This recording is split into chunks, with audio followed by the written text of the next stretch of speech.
Israel और Iran वाली, इस लड़ाई का जो इसमें कई पहलू अब ऐसे निकल कर आ रहे हैं सामने जिनके बारे में पहले से अंदाज़ा ही किसी को नहीं था।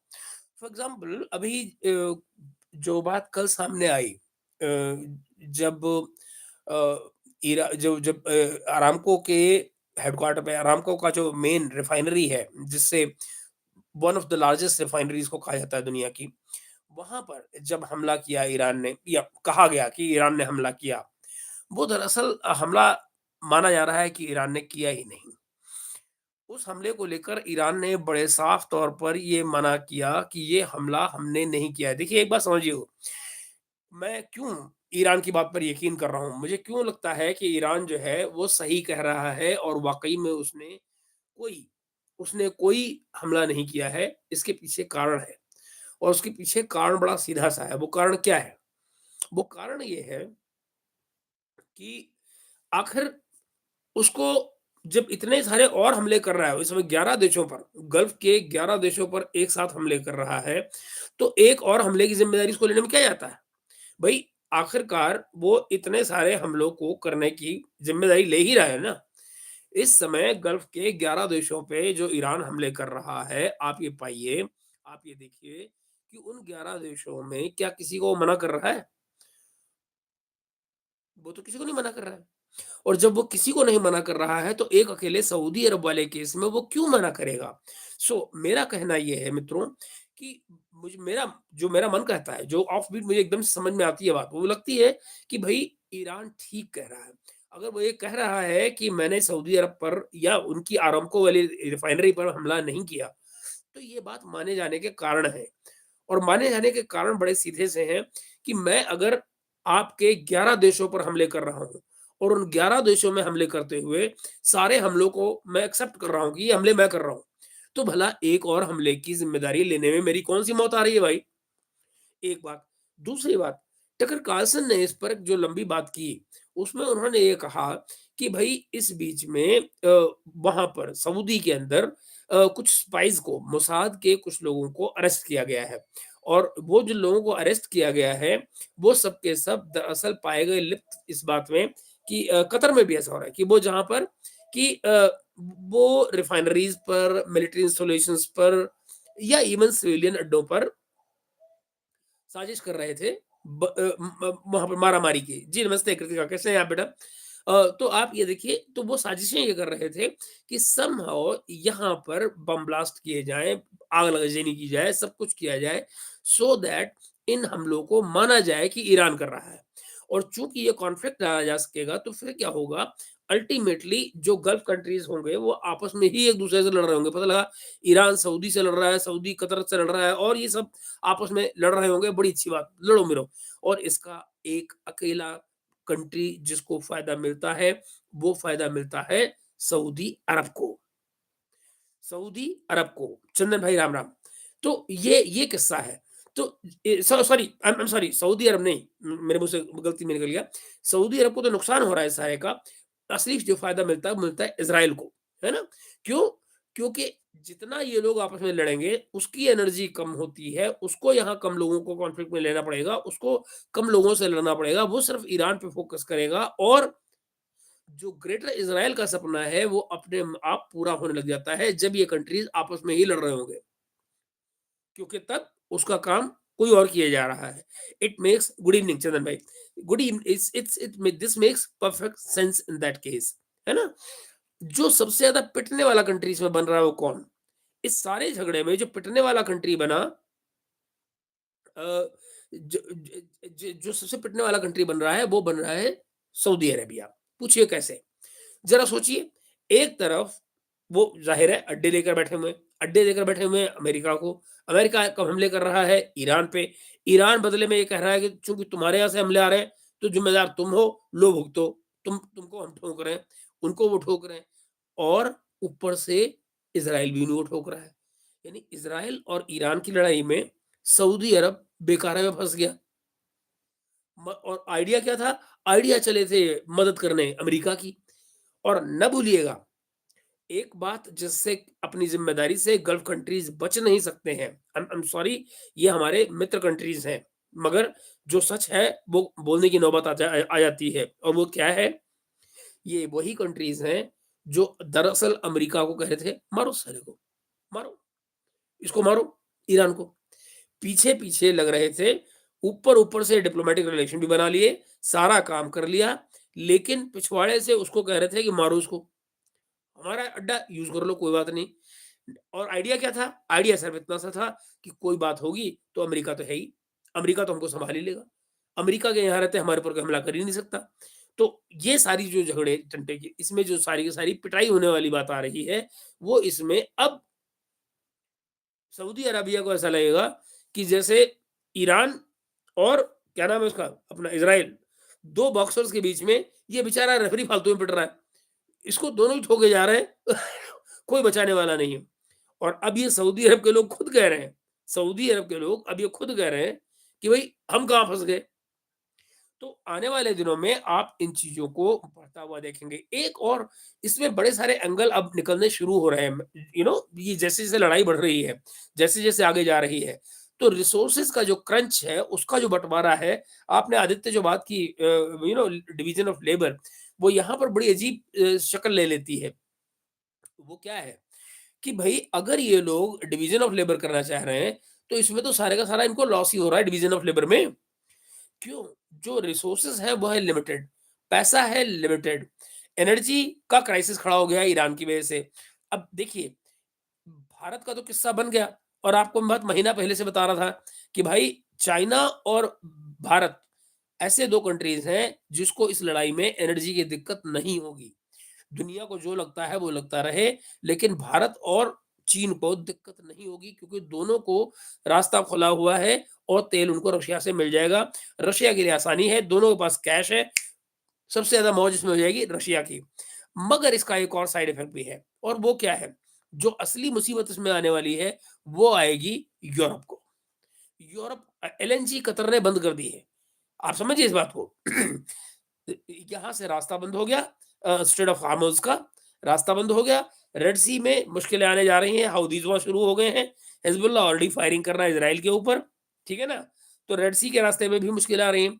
ये जो कल ट्रंप ने कहा है कि हम पॉलिटिकल इंश्योरेंस देंगे, ये इतनी बड़ी बकवा ज़रा सोचो यार। ये पॉलिटिकल इंश्योरेंस का खर्चा कौन उठाएगा? क्या क्या मुसीबत है? ऐसी कई चीज़ें चलती हैं और फिर क्या कहते हैं, हम नेवल कवरेज देंगे। भाई साहब, आपसे सऊदी अरब में रखा हुआ या कतर में रखा हुआ अपना रडार बचाया नहीं जा रहा। और आप इतने लंबे समुद्री रास्ते की जिम्मेदारी लेने चले कि हम नेवल कवर देंगे। मतलब आप अपने वॉरशिप बचाने के लिए भागे हुए हैं सऊदी अरब में छिप के बैठे हुए। जी मॉडर्न मोक्षु भाई हेलो। सो आप अपने वॉरशिप को बचाने के लिए बैठे हुए हैं वहाँ उतनी दूर 1000 किलोमीटर दूर बैठे हुए हैं कि भैया कहीं चोट नहीं लग जाए। और आप चले हैं क्या करने कि हम पूरे रास्ते की सिक्योरिटी की गारंटी दे देंगे नेवल की। करके देख लो भाई, करके देखो। और देखो कौन-सी इंश्योरेंस आती भाई जिस दिन किसी इंश्योरेंस एजेंसी को पहला जब रीइंबर्समेंट करनी पड़ेगी, उसी दिन लोग भागनी शुरू कर देंगे, इंश्योरेंस नहीं करेंगे। अच्छा, तो इस क्राइसिस में फ़र्क कहाँ आया? असली फ़र्क पड़ा बेचारे यूरोपियंस को, एक बार फिर से वो आ गए एनर्जी क्राइसिस में। वो पहली रशिया वाली यूक्रेन वॉर से फँसे हुए थे, ये ईरान वॉर से और फँस गए। अब ये और फँस गए। सुब्रतो भाई नमस्ते, जय हिंद। हैप्पी होली सबको। Uh Chandra I have chosen my path मतलब नहीं समझा मैं, क्या मतलब इसका? चंदन एनीवे आओ तो मैं कहना ये चाह रहा हूँ कि इस सारे के सारे खेल में जो यूरोप वाले हैं, ये एक बार फिर से फँस गए। वो पहले ही एनर्जी क्राइसिस में फँसे थे जब यूक्रेन और इसका जो लड़ाई शुरू हुई रशिया वाली और अब ये इस नए केस में फँस गए हैं। ईरान वाला भी किस्सा गया। कतर ने 100% अपना एलएनजी का प्लांट बंद कर दिया है। तो किसी को अच्छा सप्लाई तो तब होगी ना जब कोई बनेगा। जब सप्लाई ही जब बन ही नहीं रही है, एलएनजी वो बना ही नहीं रहे हैं, तो सप्लाई कहाँ से होगी? तो जो तमाम लाइन है, वो कट गई। अब आप ऐश करिए। मज़ा क्या आ रहा है इसमें? एक खिलाड़ी और है, जो बेचारा और जूते खा रहा है बिना बात में। उसको अपनी सपने आ रहे हैं। रशियन इंटेलिजेंस ने कन्वर्सेशंस पकड़ी हैं कुछ एक और वो कन्वर्सेशंस जो पकड़ी जा रही हैं वो देखी जा रही हैं यूक्रेनियन सोल्जर्स की। यूक्रेन के जो फौजी लड़ रहे हैं बॉर्डर पे, अब वो ये बात नहीं कर रहे हैं कि हमको रशियन से कैसे लड़ना है। ना वो ये बात कर रहे हैं कि रशियन हम पे कौन-सा हमला करेंगे। जी नहीं। अब वो बात ये कर रहे हैं कि पैसे का क्या होगा और रिसोर्सेज़ का क्या होगा, एम्यूनिशन का क्या होगा। कारण कारण फँस गए ये सारे के सारे यहाँ। ये जब सारे के सारे अमेरिका और यहाँ फँस गए, तो आप मुझे ये बताइए फिर ऐसे में आप मुझे ये बताइए कि यूक्रेन को पैसे कौन देगा? यूक्रेन को पैसे कौन देगा? अमेरिका के सारे एसेट्स यहाँ फँस गए हैं। अमेरिका यूरोप को सप्लाई दे नहीं सकता है। जब वो यूरोप को सप्लाई नहीं देगा, तो यूरोप भला यूक्रेन को कैसे देगा? इर्रिस्पेक्टिव कि यूक्रेन के लिए उन्होंने कितना बजट बनाया, कितने पैसे लिए। जब हथियार देने के लिए ही नहीं होंगे उसके पास, तो देगा कहाँ से? है कि नहीं? तो वो सारे क्योंकि सारे के सारे हथियार तो आ रहे हैं इज़राइल के लिए। इज़राइल के लिए सारे हथियार आ रहे हैं। तो अब ये बुरी तरह से फँस गया मामला और इसमें कुछ ऐसे खिलाड़ी जिनका इससे कोई लेना-देना नहीं था, जैसे कि यूक्रेन, वो फिजूले में फँस गए। अब उनको ये नहीं समझ में आ रहा है कि हम कहाँ जाएँ भाई, दाएँ-बाएँ लेके। तो वहाँ पर इस समय पर उनकी नानी मरी पड़ी है, क्योंकि जैसे-जैसे लड़ाई बढ़ेगी, अमेरिका के भी हाथ बँधेंगे और इधर भी हाथ बँधेंगे। नतीजा क्या होगा? यूक्रेन कमज़ोर पड़ता जाएगा क्योंकि उसके पास लड़ने के लिए जो हथियार चाहिए, जो एम्यूनिशन चाहिए, वो लगातार कम होता जाएगा। और नतीजा ये कि लड़ाई हो रही है यहाँ पर, लेकिन फ़ायदा हो रहा है रशिया को। दूसरा फ़ायदा किसको हो रहा है? अगर कोई फ़ायदा हो रहा है, तो वो फ़ायदा वहाँ पे हो रहा है इज़राइल को। अब दैट इज़ इट। ये एक सच्चाई है।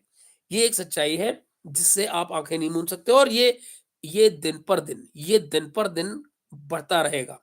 अभी तो अंतर्राष्ट्रीय बाज़ार में एनर्जी का क्राइसिस और बढ़ना है। अगर ये लड़ाई 4 से 5 हफ्ते की जाने की बात हो रही है या और आगे जाने की बात हो रही है क्योंकि अब तो आपने देखा होगा ट्रम्पियन जो जो जो स्टेटमेंट्स थी वो सारी की सारी बदलने लग गई। अब ट्रम्प के लोग क्या कह रहे हैं? अब ट्रम्प के लोग ये कह रहे हैं कि साहब अ, ये लड़ाई तो बहुत लंबी चल सकती है, महीनों में जा सकती है। अब कोई रास्ते ही नहीं बच रहे हैं निकलने के। और क्योंकि देखिए एक बात समझिए, इस लड़ाई का बिना फैसला हुए, बिना निकले हुए अमेरिका इससे निकल भी नहीं सकता है। क्योंकि अगर निकलने की कोशिश करते हैं, कौन बीच में आएगा? कौन इनके बीच में शांति कराएगा? कौन इनके बीच में ये कहेगा कि आओ भाई तुम दोनों आराम से बैठो और हम तुम्हारी बात कराते हैं। आपने ईरान की सारी लीडरशिप को एक झटके में, एक बमबारी में उड़ा के रख दिया। 40 के 40 लोग उड़ा दिए। आज उनके जो बेटे हैं, मुस्तफ़ा, उन्होंने ओथ ले लिया है। अब वो लीडर न नए हेड ऑफ स्टेट बन गए वहाँ पर। जो खamenei साहब की जगह उन्होंने ले ली है। तो अब आप ये चूज़ करिए ज़रा देखिए कि आने वाले समय में, आने वाले दिनों में ये लड़ाई भला क्या रुख लेने जा रही है। आईआरजीसी का ये पंगा क्लियर हो गया है। आईआरजीसी का ये क्लियर हो गया है कि उनकी तमाम लीडरशिप जो है वो डिसेंट्रलाइज़ हो गई है। दैट मीन्स कि वो तमाम टुकड़ों में अपने-अपने हिस्सों में अपने फैसले खुद कर रहे हैं। नतीजा ये कि ट्रम्प साहब जो ये कह रहे थे कि हम एक सेंट्रलाइज़ कोई लीडरशिप होगी जिसको हम उड़ा के रख देंगे, वो बचे ही नहीं। There is no centralised there is no centralised leadership. किसको मारोगे भाई? क्योंकि बाकी के जो लोग हैं वो अपने फैसले अपने तय खुद कर रहे हैं। वो वहाँ मार रहे हैं।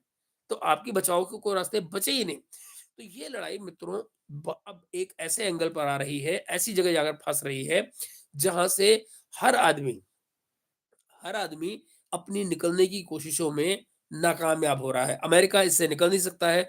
उसके सुपर पावर का जो स्टेटस है, वो खतरे में पड़ जाएगा। मैं आपको एक बात बताता हूँ, इसमें 2 लोग और हैं, जो इस पूरी लड़ाई को बड़े गौर से देख रहे हैं। एक तो उसमें पार्टिसिपेट भी कर रहा है, वो है अपना चाइना।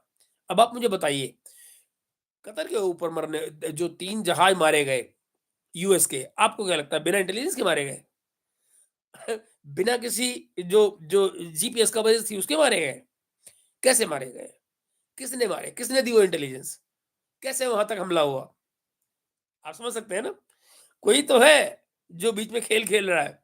तो मैंने आपको पहले दिन से क्या कहा था? लड़ाई शुरू होने से पहले मैंने आपसे क्या कहा था कि भई चाइना और रशिया के लिए इससे बढ़िया मौका नहीं है कि अमेरिका यहाँ आए, ईरान में लड़े और भाई अपने बॉर्डर से यानी ना चाइना के बॉर्डर पे है, ना रशिया के बॉर्डर पे है और अपने बॉर्डर से दूर है। हुँ? आओ यहाँ घेर लो इसको और फँसा दो। और ये आ गया उस चक्कर में और फँस गया। फँस गया तो फँस गया और देखो भाई जियोपॉलिटिक्स का खेल समझो। लॉन्ग रन में कौन जीतेगा, कौन हारेगा, हम इसकी आज स्पेकुलेशन कर सकते हैं। लेकिन मान लीजिए कि कोई सबसे ज़्यादा इसमें पिट रहा है, तो कौन पिट रहा है? ईरान।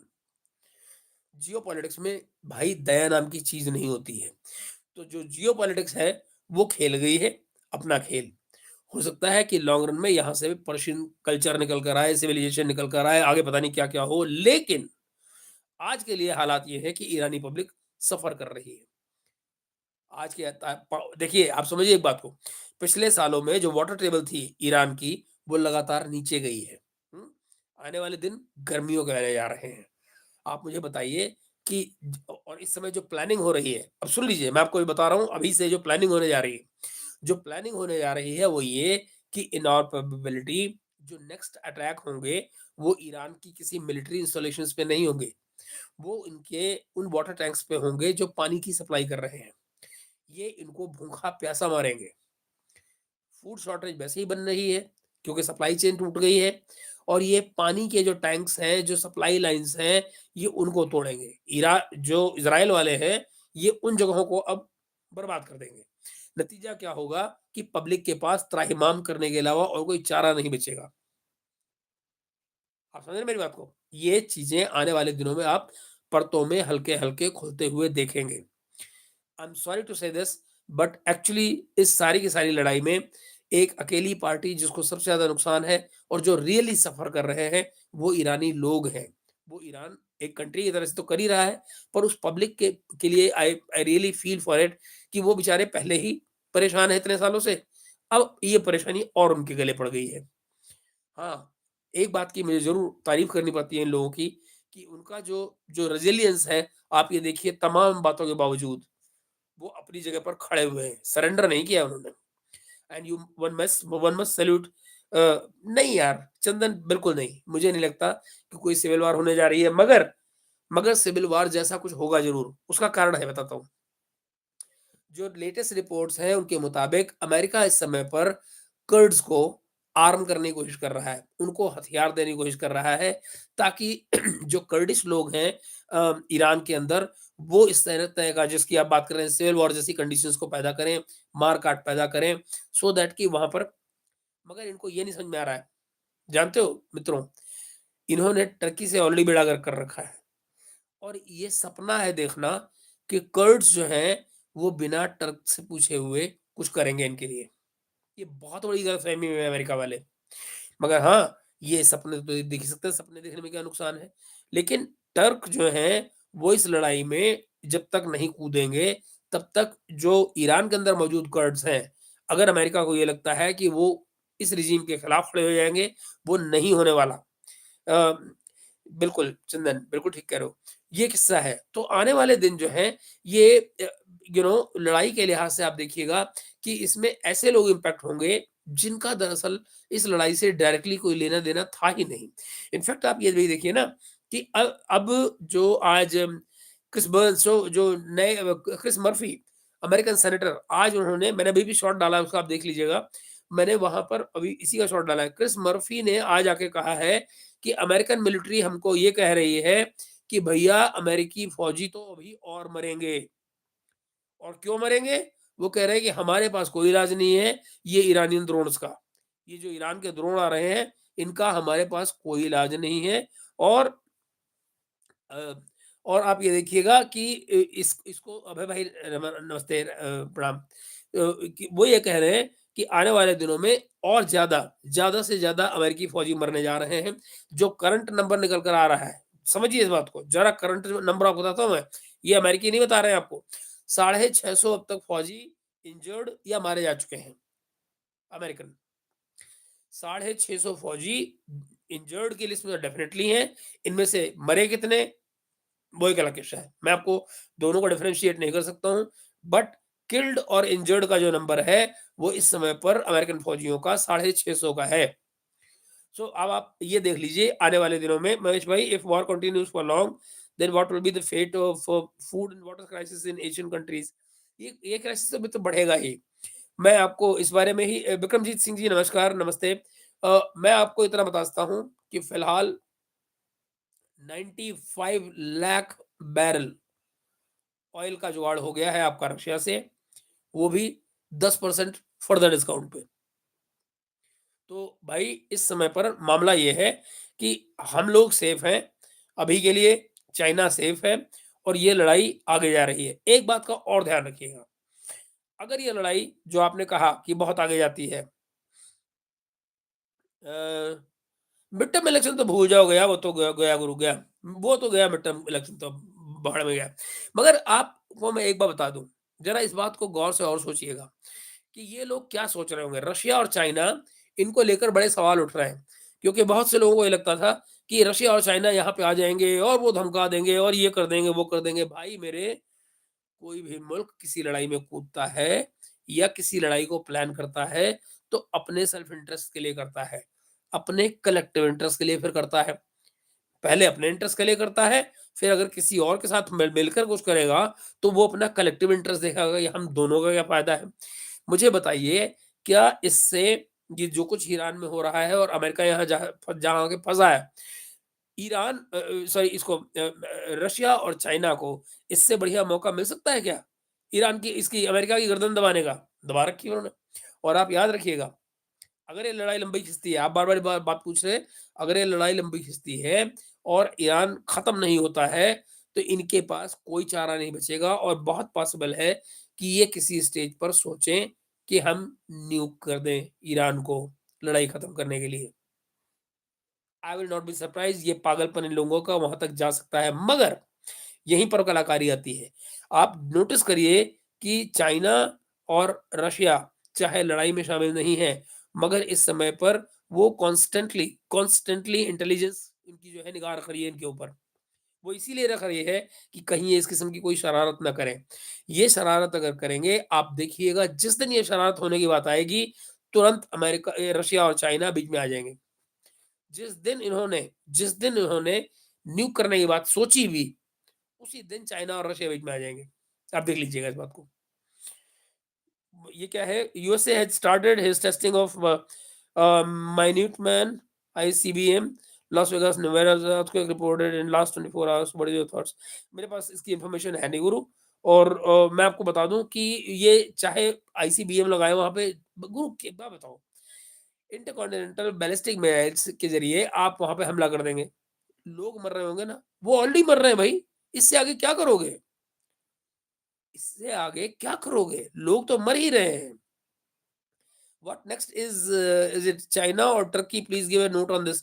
एस कुमार भाई, कुछ नहीं होता चाइना को, इनके गट्स ही नहीं है कि ये चाइना से लड़ाई करें, मतलब ही नहीं होता। और आप ये मेरी बात सुनो, इनके पास एम्यूनिशन कहाँ है? ये अभी भी जो पैट्रियट मिसाइल्स हैं, पैट्रियट मिसाइल्स बनाने के लिए इन्होंने अभी किसी एक प्राइवेट कंपनी को कॉन्ट्रैक्ट दिया है, जो कि ये कह रही है कि हम साल में 1000 से ज़्यादा पैट्रियट मिसाइल्स बना दिया करेंगे। मित्रों, आपको पता है पैट्रियट मिसाइल बना के भी क्या करोगे आप? एक ड्रोन को मारने के लिए करीब 2 पैट्रियट मिसाइल से फायर करते हैं। एक पैट्रियट मिसाइल की कीमत बनती है करीब 2 मिलियन रुपए, सॉरी $2 मिलियन, ठीक? और जो इनका ड्रोन बन रहा है इरानियंस का, वो आ रहा है कोई 20,000 $20,000 का। जो करंट बताया जा रहा है, और मैं आपको इजरायली इंटेलिजेंस की बात बता रहा हूँ कि वो ये कह रहे हैं कि ईरान के पास लगभग 80,000, जरा नंबर सुनिए, 80,000 ड्रोन है। जो करंट ये ड्रोन यूज कर रहे हैं, ये वो ड्रोन है जो 20 साल पुराने हैं। अभी इन्होंने अपने करंट जो लेटेस्ट ड्रोन है वो तो निकाले ही नहीं। पता है जो इन्होंने मिसाइल कल लगाई है, वो तो पहली बार यूज की है इन्होंने, पता है। तो आप ये देखिए, अब तक तो इन्होंने इनको एंगेज कर रखा था, इनकी मिलियंस के पैट्रियट मिसाइल्स इन्होंने खत्म करवा दिए अपने 20 साल पुराने दौर पे। अभी मॉडर्न इन्होंने निकाला ही नहीं है। तो आप जरा कल्पना कीजिए कि कितनी बुरे गेम में फंस गए हैं ये लोग, कि जिस जंक ड्रोन के ऊपर इन्होंने अपने पैट्रियट चला दिए, उनकी कीमत तो 20,000 भी नहीं थी, वो 20 साल पुराने वाली टेक्नोलॉजी थी, और लेटेस्ट वाले उनके पास अभी पड़े हुए हैं। तो this is going to go this is going to go southwards for Americans. ये चाहे वहां पे आईसीबीएम लगाएं, चाहे जो, अल्टीमेटली लैंड है, आप लोगों को मार सकते हैं। मैंने आपसे फिर कहा, जब टारगेट ही एक नहीं है, जब आईआरजीसी के जो लीडरशिप है वो डिसेंट्रलाइज हो गई, तो आप किसको मारोगे?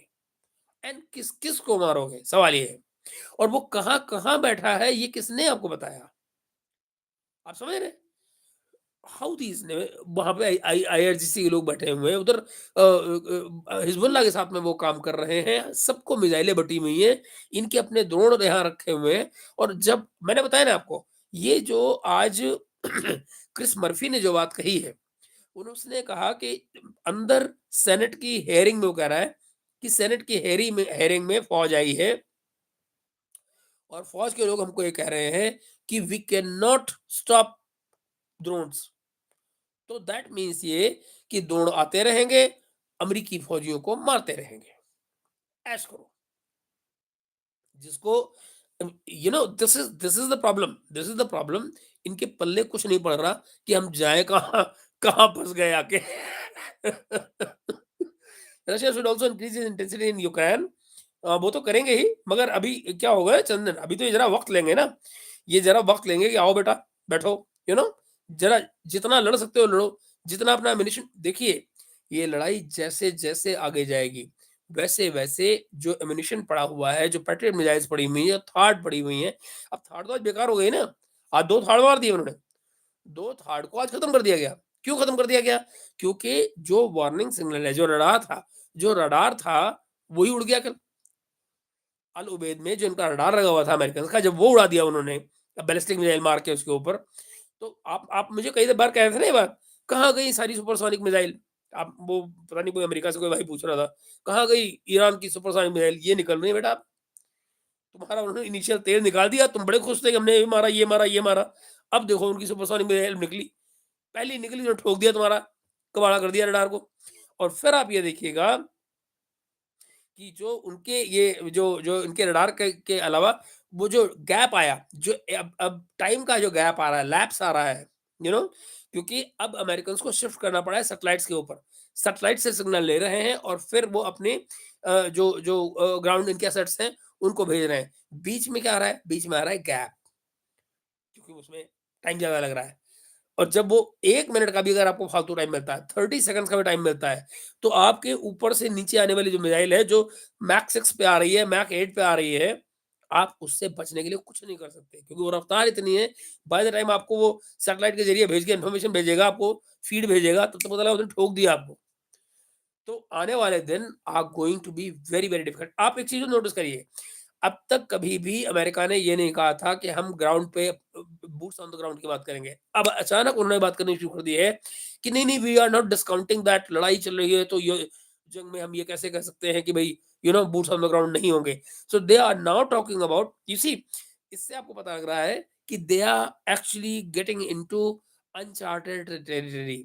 वो उस टेरिटरी में आ रहे हैं जिसका उन्होंने अंदाजा लगाया ही नहीं था कि हमारे साथ क्या होने जा रहा है। ऋषभ भाई हैप्पी होली। तो ये किस्सा है। अब ये फँस गए यहाँ पे आके, बचाव के रास्ते नहीं है। और मज़े की बात क्या है, ईरानियंस को आप मारेंगे, मारिए। दिन पर दिन अमेरिका के अंदर विरोध बढ़ रहा है। आज मैक्रोन ने भी कह दिया, फ्रेंच प्रेसिडेंट मैक्रोन ने आज कह दिया कि we are not supporting in this war. आप पाएँगे ये आवाज़ें धीरे-धीरे यूरोप में अब बढ़ेंगी। मैक्रोन ने बोल दिया ना, अब बाकी बोलना शुरू करेंगे। जब मैक्रोन के अलावा बाकी लोग जो है इसको बाकी के लोग बोलना शुरू करेंगे, तो आप देखिएगा यूरोप के जब और लोग आएँगे तो वो फिर रशिया से संपर्क शुरू होगा कि भाई हमारे यहाँ तो एनर्जी का क्राइसिस हो रहा है, लाओ ज़रा गैस तो भेजो। और उसका मतलब क्या है? वो हफ्ता भर लगाओ, ये वही नॉर्ड स्ट्रीम शुरू करो दोबारा से। वही नॉर्ड स्ट्रीम जिसको उन्होंने तोड़ रखा था पहले से। एक एक एक तो बिल्कुल ही खत्म कर दी है, एक है जो पार्शियली डैमेज्ड है, तो उसको ही ठीक कर सकते हैं हफ्ते भर में। और फिर वो सप्लाई लाइन शुरू हो सकती है। Let's see where it heads. Trump is going to China on 31st March 20 ये क्या है? 2926, ये 2926 क्या होता है? अच्छा शायद आपने 2026 लेने की कोशिश की होगी। What will be the fate? I don't know whether he will go or not. How do I know? I I cannot I cannot say whether he will go or not. In the midst of this war, whether the American president will travel, I don't know, because let's see what happens, कि क्या उसको postpone किया जाएगा, नहीं किया जाएगा, या American president travel करेगा, नहीं करेगा, आई डोंट नो। बट मैं जो आपसे कह सकता हूँ वो ये है, अरे it's okay, got it boss. Abhay ji कह रहे हैं कि 2 missiles were fired from Iran side on Turkey. So what about article 5 NATO? गुरु मैं एक बात बताऊं, बुरा मत मानिएगा मेरी बात का। अबे टर्की जो है वो नेटो के अंदर उसकी हालत वही है जिसको शेड्यूल कास्ट कह ले। छूत है वो बैठा हुआ, कोई ना पंगा ले टर्की के चक्कर में। टर्की ऑलरेडी वहां पर बस बैठा हुआ है, इसका कुछ नहीं हो सकता। नेटो वेटो में नेटो आपको लगता है आर्टिकल 5 चलेगा वहां पे?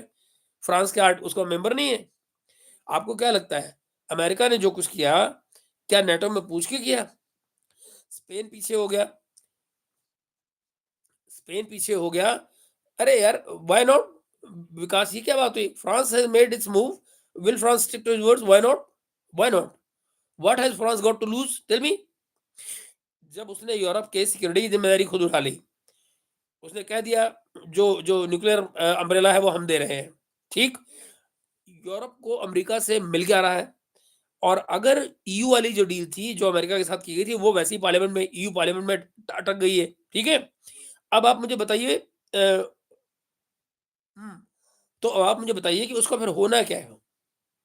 वो कहाँ कहाँ और जो उसमें नुकसान हो रहा था ईयू वाली डील में वो सबसे ज्यादा फ्रांस को हो रहा था, इनके फार्मर्स को नुकसान हो रहा था। एग्री प्रोडक्ट्स में उसने जाकर उर्जुला फॉन डर लायन जब गई थी अमेरिका, ट्रंप को क्या वो गिरी थी, तो उसने वो सारा सरेंडर कर दिया था। तो उसमें जो नुकसान हो रहा था वो फ्रांस को हो रहा था। नतीजा क्या हुआ है कि वो यूरोपियन पार्लियामेंट में वो डील सारी सारी अटक गई है, उसका कोई फेट ही नहीं है। और ऊपर से अब उसका क्या बनेगा जब सुप्रीम कोर्ट का फैसला आ गया है अमेरिका में, तो वो वैसे ही सारा कैंसिल हो गया मामला। अब तो उसकी कोई वैल्यू नहीं बची ना। तो France is actually has nothing to lose. Now Europe has to play its own game and Europe is playing its own game. Canada ने जो कुछ कर लिया है, देखिए ना कनाडा ने पिछले दिनों में जो कुछ आकर इंडिया में किया, ऑस्ट्रेलिया में जाकर जो कुछ किया, ये रास्ता खोल रहा है। इससे ये पता लग रहा है कि ये कि जो जो कंट्रीज हैं वो अपने बायलैटरल टाइज के बल पे या ईयू एज अ ग्रुप के चलते अपने अपने टाइज बनाएगा और आगे बढ़ेगा। America in the process is getting isolated. To be honest you दोस्तों, सच्चाई ये है कि इस पूरे प्रोसेस में यूएस इज गेटिंग आइसोलेटेड। जो नया आर्किटेक्चर बनकर आएगा इस सब के बीच में, वो ये लड़ाई कहाँ जाएगी? ये अमेरिका एक्सपोज हो गया है। अमेरिका इस लड़ाई में बुरी तरह एक्सपोज हो गया है। इनके बस का अब इसको आंसर देना नहीं है। अमेरिकन पब्लिक सवाल पूछ रही है। 65% पॉपुलेशन इस लड़ाई के खिलाफ जा रही है। जो करंट सर्वे कह रहा है 65% अमेरिकन जो है वो इस लड़ाई के खिलाफ है। वो ये कह रहे हैं कि ये जो रीजन दे रहा है ट्रम्प, ये हमारी समझ में नहीं आ रहा कि ये क्यों गया है लड़ाई करने। तो ये चीजें क्लियर नहीं हो रही हैं लोगों को। आई बिलीव कि it's a goner. Mid term election आप भूल जाइए। और अगर मिड टर्म इलेक्शन नहीं आता है तो आप खुद जानते हैं मेरे भाई, फिर आप खुद जानते हैं ट्रम्प अपने लिए क्या कह रहा है। वो कह रहा है कि डेमोक्रेट मुझे जो है इम्पीच कर देंगे। इम्पीच हुआ तो ये प्रेसिडेंसी से भी जाएगा और इस पे जो केस चलेंगे सो अलग। क्योंकि अमेरिकन पब्लिक जो सफर कर रही है और जो आने वाले दिनों में करेगी, ये एनर्जी क्राइसिस देखिए पता क्या है? वो जो साजिद तरार जैसे लोग जो बोल रहे हैं, ओहो हमारे तो $40 में ले रहे हैं, तो भैया $40 में जो तुम वेनेजुएला से तेल ले रहे हो, वो तेल लगा के नहाओ उसमें, क्योंकि तुम प्रोड्यूस तो कुछ करते नहीं हो। जब तुम प्रोड्यूस नहीं करते हो तो तुम सामान कहाँ से पाओगे? और जो रास्ते हैं दुनिया के वो बंद होते जा रहे हैं। तो खुद बनाओ और खुद खाओ, खुद उगाओ खुद खाओ। दुनिया से तुमको कुछ नहीं मिलने वाला। क्यों? रास्ते बंद है। आप समझ रहे हैं बात को? ये किस्सा अब दिन पर दिन खराब होगा। अमेरिकन्स आर गोइंग टू पे the cost of it and that cost will be reflected on the election results against Trump. Mid term election is gone, कुछ नहीं हो सकता उसका। वो आप देखिए साजिद तरार की टोन बदल गई है ना अचानक। ये आदमी एज ए रिपब्लिकन बोलता रहता है ना, कर ले बेटा एज ए रिपब्लिकन। अगर तू रिपब्लिकन ही है तो तेरी आवाज क्यों नहीं निकल रही है? बोल ट्रम्प के खिलाफ, पर नहीं बोल सकता, नहीं बोल सकता। घूमते ही लात पड़ेगी अगले दिन। और ये नहीं पता कि बेटा एक्सपैट हो, तुम्हारी तो सिटीजनशिप भी वापस ले लेगा वो। ये है China was to be isolated but America itself became isolated because of the Trumpy Guruji, will USA drop nukes in this isolation, or is this war on Iran, or in this war on Iran? Ram साहब, जय श्री राम दोस्त, चिंटू भाई। देखिए अभय भाई, मैं हैरान नहीं होऊंगा कि अगर ये लड़ाई लंबी खिंचती है और कोई इनको हल नजर नहीं आएगा, तो ये इस तरह का कदम ये उठा सकते हैं। मगर मुझे लगता है कि उस तरह के कदम को उठाने की बात ये सोच ही सकते हैं, ये उसको करेंगे नहीं, क्योंकि करने का मतलब ये होंगे फिर ये बहुत बड़ी गंदगी, मतलब मैं नहीं जानता फिर कि क्या होगा। क्योंकि ये आप भूल जाइए कि उस केस में ये जो रशिया एंड चाइना है, ये साइड लाइन्स पे बैठ के देखेंगे, and believe me, they are waiting for that day कि ये इस तरह की कोई बेवकूफ़ी करे और उसको दुनिया से काट के अलग कर दिया जाए। साम्राज्य की जिन दीवारों के गिरने की बात मैं आपसे पिछले 6 महीने से कर रहा हूँ, ये आपको अचानक उसी दिन गिरती हुई नज़र आएँगी। विकास भाई क्या करें? I have been saying this from the beginning of this that Trump has been very good for the world. He may have created immediate problems, but he opened the way for the future. हाँ, ये इस तरह के लोग आते ही हैं, आप ठीक कह रहे हो विकास भाई, इस किस्म के लोग आते ही हैं, जब साम्राज्यों को गिरना होता है, तो इसी तरह से गिरते हैं। कोई एक आता है और बेवकूफ़ियों की ऐसी श्रृंखला बनाता है कि जिसका फिर कोई रास्ता बनता नहीं। आई डोंट नो कि ये कौन-सा मैसेज है जो रिव्यू के लिए आपका किसी का होल्ड हो गया है। अभय का है, गुरुजी समवन प्लीज़ टेल मी हैं, tell this balding boy to buy Venezuelan oil and sleep in a brothel. Okay, so भाई, मैं इस कमेंट को क्यों रोकूंगा? मुझे another moderator just handle this, you know who is that यार? आई एम द मॉडरेटर भाई, और कौन आ गया? कर, चलिए। अभय भाई के कमेंट को आई डोंट नो क्यों इसने रिव्यू पे होल्ड किया, मुझे मालूम नहीं कि आप लोगों को नजर आ रहा है या नहीं आ रहा है, but this is how it is. मैंने पढ़ के आपको बता दिया कि ये ऐसा हुआ है। ओके, सो मित्रों, ये are you getting English translation done sir? मतलब क्या, ये क्या मतलब बना? नूपुर, ये क्या है? मोहंती साहब, मैं समझा किस चीज की English translation? Sir, if India is issuing note, then has operation Sindoor to begin. अरे वो नोटम की बात कर रहे हो आप? नूपुर, पिछले दिनों तो वो भी इशू हुए ना इस चक्कर में, क्योंकि हमको अग्नि 2 इंस्टॉल करनी थी। तो जो अग्नि 2 हमने इंस्टॉल की है, उसके लिए हमको अपना एयर, जो हमारा एयर स्पेस है, उस पे निगरानी करनी थी। तो आपको जो पिछले दिनों सुनने को मिल रहा था लगातार कि हमारे air force is on alert, air force is on alert, वो इसीलिए अलर्ट पे हो रही थी क्योंकि उन दिनों हमारा इंस्टॉलेशन चल रहा था अग्नि 2 का जोधपुर में। तो अग्नि 2 को अब जोधपुर में इंस्टॉल कर दिया गया है ना? ट्रम्प भैया is the president of peace, he may have been stopped 8 wars, now stop this war which has been started by the president of peace himself। बिल्कुल ठीक बात है।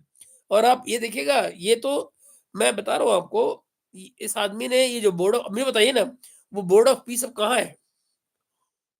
बोर्ड ऑफ पीस में जो बैठे हुए लोग हैं वो क्या कर रहे हैं? और ये पाकिस्तानी जो हर रोज खुश होते रहते हैं कि हमने बड़ी अच्छी पॉलिटिक्स की है, बड़ी अच्छी पॉलिटिक्स की है। I mean, sir, we are writing in Hindi but I think it is getting translated into English automatically. I have no idea, मैं मुझे जो नजर आ रहा है यहाँ पर, वो सबका सर अंग्रेजी में ही नजर आ रहा है। तो अच्छा, क्योंकि मुझे हिंदी नजर नहीं आई है कोई। मैं एक्चुअली मोबाइल से हूँ आज आपके साथ ना, तबीयत खराब थी तो मुझसे बोला नहीं जा रहा था, तो मैं इसलिए बेडरूम से ही आपसे बात कर रहा हूँ। तो मुझे तो सिर्फ इम्पोर्टेंट लगा कि मैं आपसे बात करूं, और इस मुद्दे पे इसलिए आपसे ऑनलाइन आ गया। सो मित्रों, ये है किस्सा। तो इसमें जो अब असली खेल जो फंसने वाला है, वो फंसने वाला है अननोइंगली और बिना कुछ किए हुए ही। वो आई थिंक ट्रांसलेट ऑटोमेटिकली हो रहा है, हो सकता है। ये जो हमारे वो हैं, क्या कहते हैं, जो यूक्रेनियंस है, यूक्रेनियन की गर्दन इसमें बहुत बुरी तरह फंस गई है। और उनके पास, अब देखिए, पैसा जो आना था। अच्छा, एक और चीज़ सुनिए, 90 बिलियन के जिस बिल को पास किया गया था यूरोप की पार्लियामेंट में यूक्रेन के लिए, अगर ये एनर्जी क्राइसिस बढ़ रहा है, जो कि बढ़ रहा है, तो आप मुझे बताइए कि यूरोप वाले भला इस पैसे को कैसे अफ़ोर्ड कर पाएँगे? वो ज़ाहिर है कि इसको डिले करेंगे, वेट कराएँगे, कुछ और करेंगे, और हर गुज़रता दिन यूक्रेन पर भारी पड़ेगा। आप समझ रहे हैं? हर गुजरता दिन यूक्रेन पर भारी पड़ेगा। I also commented in Hindi but it got translated into English. अच्छा। एनीवे, बट एट लीस्ट मैं पढ़ पा रहा हूँ, आपके कमेंट्स को, मेरे लिए यही बहुत बड़ी बात है। तो ये है किस्सा मित्रों।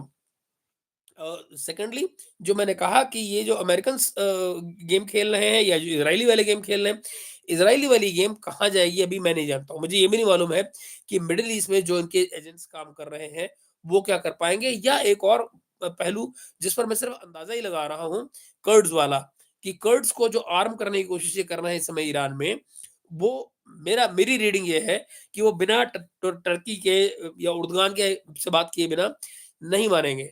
मगर you never know, I don't no. तो ये बेसिकली सेक्टेरियन वॉर खड़ी करनी चाह रहे हैं ईरान के अंदर। मगर अगर ये सेक्टेरियन वॉर ही खड़ी होनी है और मान लीजिए कि कर्ड नहीं मानते, कर्ड इनकी पकड़ में नहीं आते, तो जरा फिर सोचो नेक्स्ट ऑप्शन क्या बचेगा। अब मैं तुक्के मार रहा हूँ, और तुक्के ये मार रहा हूँ कि क्या ऐसे में बलूच पकड़ में आएंगे। सतीश भाई क्या बात है, बहुत दिनों बाद, बहुत दिनों बाद, ये गलत बात है। आपसे बहुत बड़ी शिकायत है सतीश भाई, आप आए नहीं बहुत दिन से, and I was missing you. These Pakistanis are making a fuss that Pakistan warned Iran not to attack. अरे बकवास कर रहे हैं। मुझे बताओ एक बात, बताओ, आज की तारीख में ये नंगे खड़े हैं, जो ये नहीं बोल पा रहा है और जिसने कल ड्रामा किया है इस नाटक ने, ये क्या नाम है इसका, इशाक डार ने। इशाक डार वही है जो एक समय पे जब फाइनेंस मिनिस्टर था तो क्या नाटक कर रहा था, ये वही नाटक कर रहा था ना कि वो आईएमएफ हमारे न्यूक्स के पीछे है, आईएमएफ हमारे न्यूक लेना चाहती है, यही कह रहे थे ना। आज आजकल उसी के चरणों में जाके बैठ रहे हैं, गोद में बैठ रहे हैं। इसकी बात का कोई भरोसा नहीं है, ये खाली अपनी बात की बकबक करता है। ट्रुथ ये है कि पाकिस्तानी एक्सपोज हो रहे हैं, क्योंकि इनका नूर खान बेस इस्तेमाल हो रहा है खुद यहाँ पर अटैक करने के लिए। मैं आपको एक ज़माने से कह रहा हूँ कि नूर खान बेस जो है, वो इनके पास है ही नहीं। वो अमेरिकन्स के कब्ज़े में था, अमेरिकन्स के कब्ज़े में है, अमेरिकन्स ही उसको ऑपरेट करते हैं।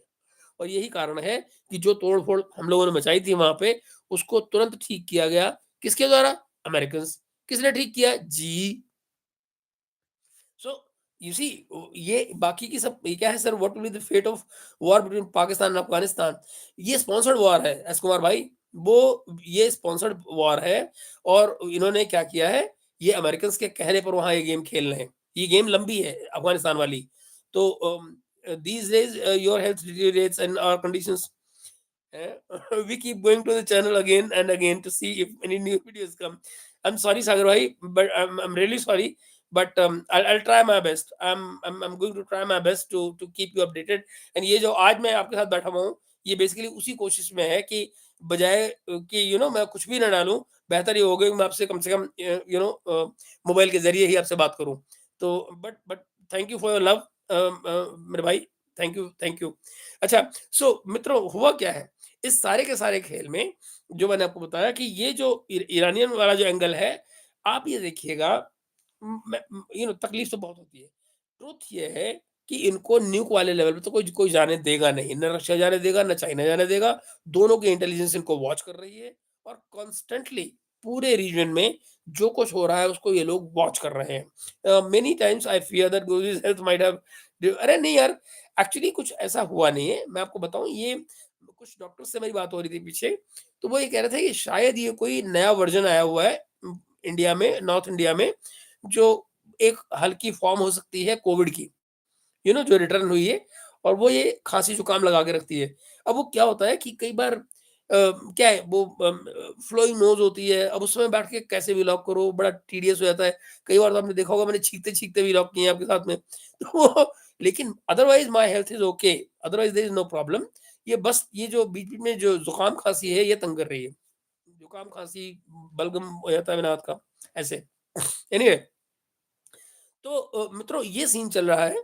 मुझे सीरियसली लग रहा है कि ये जंग जो है, ये अभी जाएगी और लंबी जाएगी, लंबी जाएगी, और उनको और जहाँ तक पाकिस्तान का किस्सा है, जस्ट वेट एंड वॉच।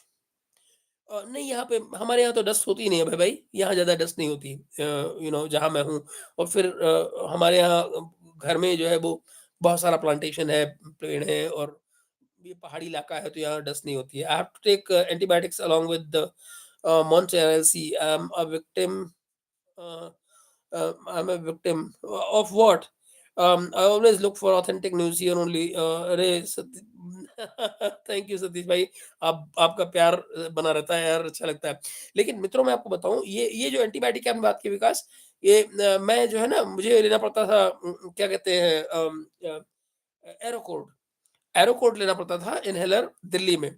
यहाँ जब मैं आया हूँ तो मुझे प बहुत कम हो गया था उसका लेना, और अदरवाइज़ क्योंकि यहाँ पे कोई ज़रूरत पड़ती नहीं, यहाँ ना डस्ट होती है और मुझे एलर्जी है डस्ट से, पोलन से, उनसे एलर्जी है, तो मुझे तो वो थोड़ा-सा इश्यू बन जाता था। अब वो नहीं है, लेकिन सो मच सो कि मैं ले नहीं रहा हूँ। इस समय मेरे पास वो है नहीं, एरोकोर्ड, तो है नहीं, तो मैं just I am trying to recover कि बिना लिए ही ठीक रहे तो अच्छा है।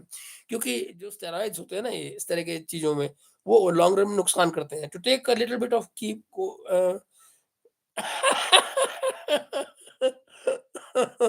सिंटो भाई, कभी आप आएँगे तो साथ बैठेंगे। अकेले नहीं पीने का मन करता यार।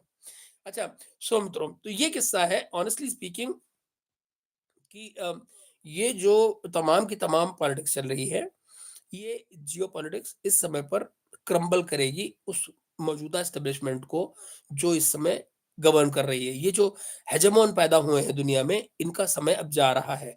नई जो व्यवस्था बनेगी, नया जो वर्ल्ड ऑर्डर बनेगा, उसमें ये देखिएगा कि फिर ये चीज़ें कैसे चलेंगी, क्या यूएन की जगह मुझे बहुत सीरियसली लगता है कि दरअसल यूएन को रीऑर्गनाइज़ होने की ज़रूरत है, अपने आप को रिफ़ॉर्म करने की ज़रूरत है। मैं नहीं चाहूँगा कि यूएन की जगह कोई और बॉडी आए। लेकिन वो बेसिल लीफ यहाँ पे हो नहीं पाएगी अभी दोस्त, अभी सीज़न शुरू हो रहा है। इस महीने के आखिर तक हम उसको लगा पाएँगे और तब वो आने वाले में देने चाहिए। यहाँ स टेम्परेचर बहुत कम होता है तो बेसिल चल नहीं पाती है। Temperature is only constantly changing this time, बिल्कुल ठीक बात है Vikas, and that's causing me problems. The problem starts as soon as the temperature changes. बिल्कुल, मेरे साथ भी वही है कि थोड़ा-सा इश्यू जो है जब टेम्परेचर में चेंज आता है मौसम में, तो होता है। आप देख रहे हो मेरी आवाज़ थोड़ी-सी भारी हो रही है कंपैरेटिवली। तो आप पाएँगे कि ये जो जो नया वर्ल्ड ऑर्डर आ रहा है, वो उसमें मुझे लगता है कि यूएन को मेजर रिफॉर्म्स की ज़रूरत पड़ेगी और सीरियसली मुझे लगता है कि शायद इनको कुछ करना होगा उसके लिए। जिस तरह से भारत और चीन के संबंध अभी बेहतर हो रहे हैं, तो हो सकता है कि कुछ चीज़ें यहाँ बने और यूएन को रिफॉर्म करने में बेहतरी आए, कोई मदद मिल सके। और इस सारे खेल को खेलने में हमको तब ज़्यादा बेहतरी होगी क्योंकि अगर ये अमेरिका डाउन होएगा तो। अमेरिका का जाना हमारे लिए, अमेरिका की का जो ये जो हेजेमोनिक स्ट्रक्चर है, ये नीचे जाना बहुत ज़रूरी है। मुझे लगता है कि इस समय जो काम मार्क कार्नी कर रहे हैं, कैनी कर नहीं, ये कनाडा के जो प्राइम मिनिस्टर जो कर रहे हैं, वो बड़ा इम्पोर्टेंट है। और मुझे लगता है कि दुनिया के तमाम दूसरे मुल्क जो हैं, वो इंस्पायर हो रहे होंगे कि भई ये बंदा अगर अकेला 1 साल के अंदर-अंदर में इतना कुछ चेंज कर सकता है, तो then we can do it too. US will going to US is going to face pressures on this. ये जो इन्होंने वेनेजुएला के साथ किया है, it's going to fire back. मुझे लगता है ग्रीनलैंड की डिमांड जो च च इसने की थी, वेनेजुएला के साथ जो कुछ इसने किया है, अब ईरान के साथ जो कुछ किया है, ये जो 3 कदम हैं, आप ये देखिए, इन 3 कदमों ने ट्रंप को, अमेरिका को बुरी तरह एक्सपोज़ करके रख दिया है। आज कोई अमेरिकन जो है, यू नो कोई कितने कहे कि I am proud to be American, but आज सारी दुनिया ये कह रही है कि shame on those Americans who elected this person, shame on those Americans जिन्होंने इस आदमी को इलेक्ट किया है। इसने दुनिया का, आप ज़रा सोचिए, अपनी ही जो डिफेंस की कंपनियाँ हैं, उनको बुला के F-16 जो क्या है, जो भी कंपनियाँ जो F-16 बनाती हैं एंड ऑल दैट, इनको बुलाकर वो कल कह रहा है कि और ज़्यादा प्रोडक्शन करो हथियारों का। आपको क्या लगता है, ओवरनाइट हो जाएगा? तुमने आज से कह दिया, कल से वहाँ प्रोडक्शन शुरू हो जाएगा। मतलब फैक्ट्रियों के अंदर प्रोडक्शन कैपेसिटी बढ़ाने के लिए भाई सालों लग जाते हैं। आप मैन पावर कहाँ से लाओगे? मैकेनि कहाँ से लाओगे जो जो सब कुछ चाहिए, प्लस आपको हर एक चीज़ के लिए तो आपको चाहिए, वो क्या कहते हैं, रेयर अर्थ मिनरल्स, वो तो आपको चाइना ने देने हैं। आप ज़रा सोचिए, सारी की सारी इकोनॉमी क्या क्रम्बल डाउन होती हुई नीचे आपको नज़र नहीं आएगी, अगर कल को चाइना सप्लाई बंद कर दे, फिर क्या हो? तो this is something I I believe कि ये क्या है, विकास आप कुछ और कह रहे हैं, सागर भी कह रहे हैं, कंज्यूम बेसिल लीफ, मैंने बता दिया आपको, the temperature is constantly changing, बिल्कुल ठीक बात है। अ, खमेनी बिकेम अ, ये क्या होता है? Khamenei became taxi number 2, I don't no. यार पता क्या है, डेरोगेटरी भाषा अपने को समझ में आती नहीं। मैं ऐसे ही बताऊँ आपको, सुन तो भाई, मुझे सीरियसली लगता है we should give people their due. एक कंट्री है जो किसी से कुछ माँग तो नहीं रहा था यार, उनके पैसे ही मारे हुए हैं ना अमेरिका और यूरोप ने। उन्होंने अमेरिका से क्या माँगा है भाई? और ज़रा कोई इतिहास देखो, तो मुझे ये बताओ, ईरान ने कभी किस पे हमला कर दिया? जिस तरह भारत ने नहीं हमला किया है, पिछले सैकड़ों सालों का इतिहास देखो और बताओ, ईरान ने किस पे हमला कर दिया भाई? आज तक एक अकेला शिया जो एक सिंगल सिंगल पर्सन अब तक खाली है, जो शिया था और जो आतंकवाद में पकड़ा गया हमारे यहाँ से, खत्म। Never ever. आप मुझे बताइए, और जो घृणा है इनके बीच की, वो जानते हो किस लेवल पे है? अभी वो जो मुकद्दम खान, वो जो भी कार्टून है जो अमेरिका में बैठा हुआ है प्रोफेसर, वो कमर चीमा के शो में क्या कह रहा था? ओहो! वो तो जन्नत चले गए ख़amenei साहब, लेकिन भई वो अब पता नहीं जन्नत गए होंगे या नहीं, वो तो शिया हैं। आप ज़रा देखिए, ज़रा देख सकते हैं कि नहीं, वो जन्नत जाएँगे या नहीं पता नहीं, क्योंकि वो तो शिया हैं। इतना इतनी घृणा है, इतनी इतना हेट्रेड है। मुझे नहीं मालूम कि लोग कैसे जीते हैं इतनी सारी हेट्रेड लेके अपने दिल के अंदर, but these are the kind of people that you are dealing with, यही यही हैं ये लोग। Guruji, from where will be he get power in USA where he is driving out the immigrants? बिल्कुल ठीक बात है। बिल्कुल। एंड मुझे मुझे हैरानी ये लग रहा है ना अब है, कि अब कहीं न कहीं जाकर इमिग्रेंट्स को भी समझना होगा, कि this is not the place for you. Republicans जो है, अभी आपको बताऊं, आपको ये इनको अकल आएगी। डेमोक्रेट्स कोई दूध की दुल्हन नहीं थे। 2 दिन पहले जिस स्कैंडल की मैंने बात की थी आपसे, जब मैंने बताया था कि ओबामा ने हिलरी क्लिंटन के साथ मिलकर किस तरह से वो 152 मिलियन बिलियन भेजे थे यहाँ ईरान में, और 2 बिलियन इन्हीं से वो कैश में वापस लेके और आपस में बांट दिए थे, जो मीटिंग में कैबिनेट में मौजूद थे उस समय पे। ये सारी बातें अब तो अमेरिका में एक्सपोज हो गई ना। जिस दिन मैंने 3 दिन पहले आपको बताई थी वो बातें, वो अब सब अमेरिका में बाहर आ गई। अब बहुत सारी बातें, मगर आप देखिए कि ये पॉलिटिशियन कितने हरामी होते हैं। ये सारा ड्रामा क्यों चल रहा है? एप्स्टीन फाइल की टाइमिंग देखिए, ये लड़ाई देखिए, किस तरह से पुश किया गया है, किस तरह से ट्रंप पहले मना कर रहा था कि नहीं जाऊँगा मैं वहाँ पे लड़ने, बातचीत करेंगे हम, और फिर आप ये देखिए कि कहाँ आके आज खड़ा हुआ है। पहले क्या कह रहे थे? हम न्यूक्लियर के लिए जा रहे हैं, फिर क्या कह रहे हैं? नहीं, वो तो इज़राइली जा रहे थे, हम साथ में चले गए। बर सवेरे आज मैंने जो रूबियो की, आप बताइए ना, वो रूबियो यही कह रहा है ना? और वो जो अपना ट्रम्प है, वो कुछ और ही कह रहा है। वो कह रहा है कि हम पता नहीं और क्या तीर मारने गए थे। तो ट्रम्प के, मार्को रूबियो के जो स्टेटमेंट्स हैं, उनमें ऐसे विरोधाभास हैं, जिनसे नज़र ये आ रहा है कि दरअसल वो खुद एक कारण तलाश रहे हैं। जैसे एक ज़माने में हमारे नहीं था, हम डिमोनेटाइज़ेशन के कारण बताते घूम रहे थे कि कभी ये, कभी वो, समझ नहीं आ रही थी डिमोनेटाइज़ेशन क्यों करा दिया। उसी तरह से अब ये ढूँढ रहे हैं कि इनको समझ में नहीं आ रहा कि यार हमने ईरान पे लड़ाई क्यों कर दी। और जो सबसे दर्दनाक मुझे नज़र आ रहा है, वो मुझे नज़र ये आ रहा है कि आने वाले दिनों में ये इनका बनेगा क्या? ये अपनी पब्लिक को जवाब क्या देंगे? Is the question. ये समस्या इनके लिए बहुत गंभीर होने जा रही है। इतनी जल्दी इनका गला नहीं छोड़ने वाली। ट्रम्प एक्चुअली परेशान है अब, उसको ये नहीं पता कि कैसे निकले इससे। जो वो है डगलस, क्या नाम है उनका?